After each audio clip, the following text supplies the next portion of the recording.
Putting this together, there was 4 key steps. I guess the first step really was for us to really think as a team, what were the key messages we wanted to get out to schools? What were the key messages? So we worked closely with our ecologists, our archaeologists and other partners to think what we want to communicate about this very special place. The second thing we did was then work with the education team to think of some sites, I call them bomb-proof sites, where we're happy for schools to go to, where we're happy for schools to be self-led. So some of the key features were, for example, can I take a coach there? If the weather turns foul, is there a plan B? Is there some shelter, some cover?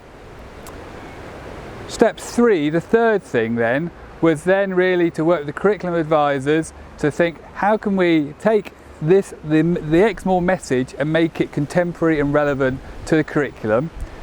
So that was an important stage.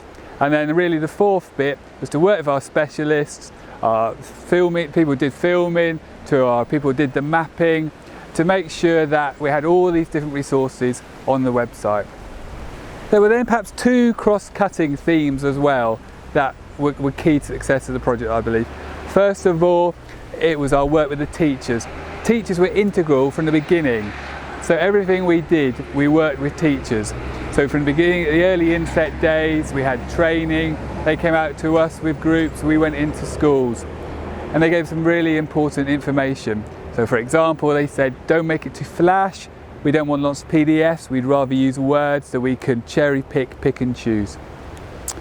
And I guess the other cross-cutting theme was being a real team effort. For example, the volunteers, we couldn't have done it without the volunteers. People proofreading, putting resources together, coming out with schools.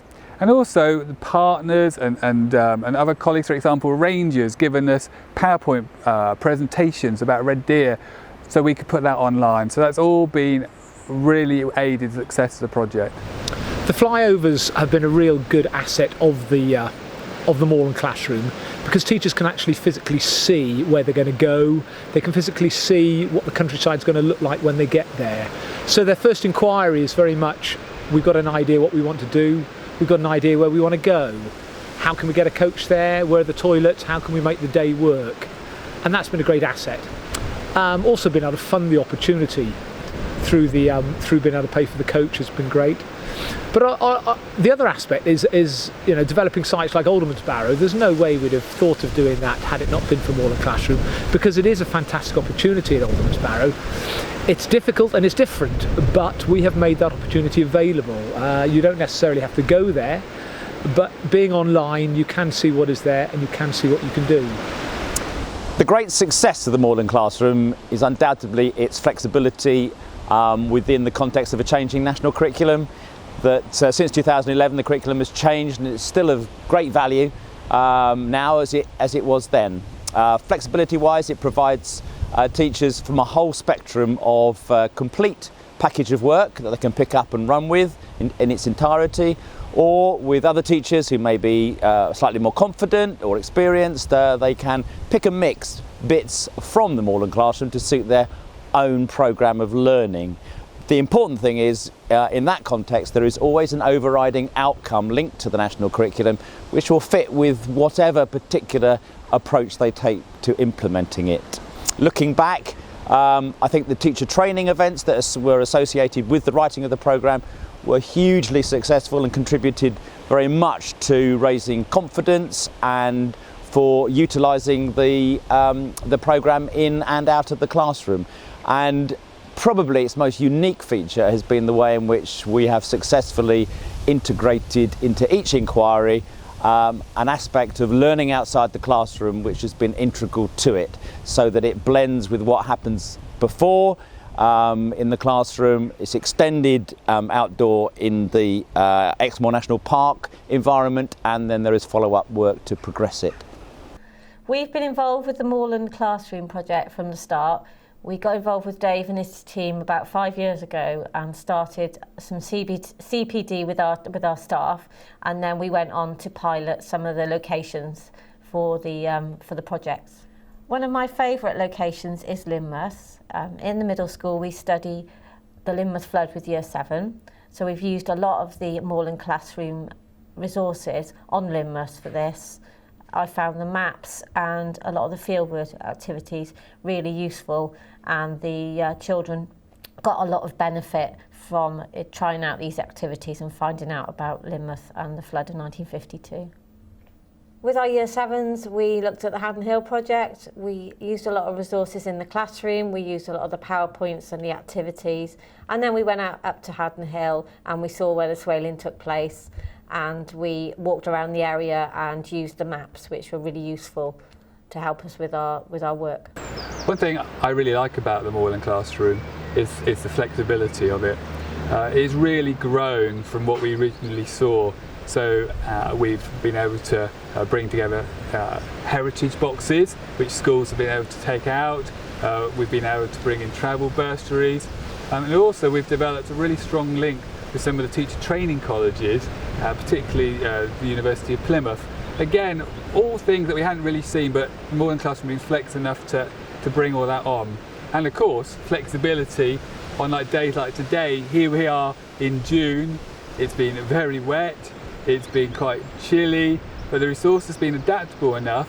So even when schools have come out, we've been able to show schools how they can use the resource in pretty inclement conditions. So thankfully today we're at the Simmersbath Sawmill, so there's cover here that they can use. The great thing about Moorland Classroom, and the difference between having it and not, is the people and the resources. Having the web presence has certainly improved opportunities for people to see what's here, what they would get if they came. And I think it's definitely been a great hook. I mean, the schools we've seen from Bridgewater recently, they've all looked at it, they've had confidence from looking at it, and it's made them want to come. I think that's been a major part of it. I mean, the fantastic opportunity we've had through the Moorland Classroom is cracking people to work with and cracking resources that have been produced. And I can't think of a better way to do what we do and help children learn outside the classroom by having those two sets of resources, because together it's created a unique opportunity. One of the most important objectives of the Moorland Classroom was to get children out into the fantastic environment of Exmoor National Park. And we've succeeded in inspiring and motivating and exciting children through the invaluable process of recognising that to achieve that you inspire, motivate and excite their teachers. What I like best about the Moorland Classroom project is it's very cross-curricular, the resources are all in one place and they're really easy to use. It enables you to teach the children about it in the classroom and then go out and visit the sites, and the pupils and the staff get an awful lot out of it. The experience today has been absolutely fantastic. Even in the kind of inclement weather that we've had today, the rangers have just been absolutely superb. They've kept all the children entertained, as well as all the knowledgeable details that they've got through in a really exciting way with the children. So absolutely fantastic time. You wouldn't have expected June to perhaps have had this sort of weather, but we've had an absolutely fantastic time. I can't highly recommend it enough. It's been really good because it's different from learning in the classroom, because now we're actually here where the things actually happened. It gave us more of an insight to what it was like in the Bronze Age. Enjoyable. Really interesting and fun. I guess one frustration with the Moorland Classroom is that you always want more people to use it.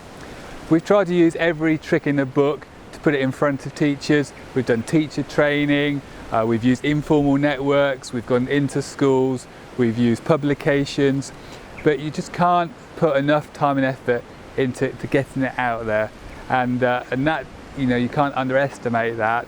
And we've worked with a lot of people, but we'd love to work with more. Brilliant. Exmoor National Park Authority facilitated a fantastic team of partners that came together to make the Moorland Classroom more than the sum of the individual parts.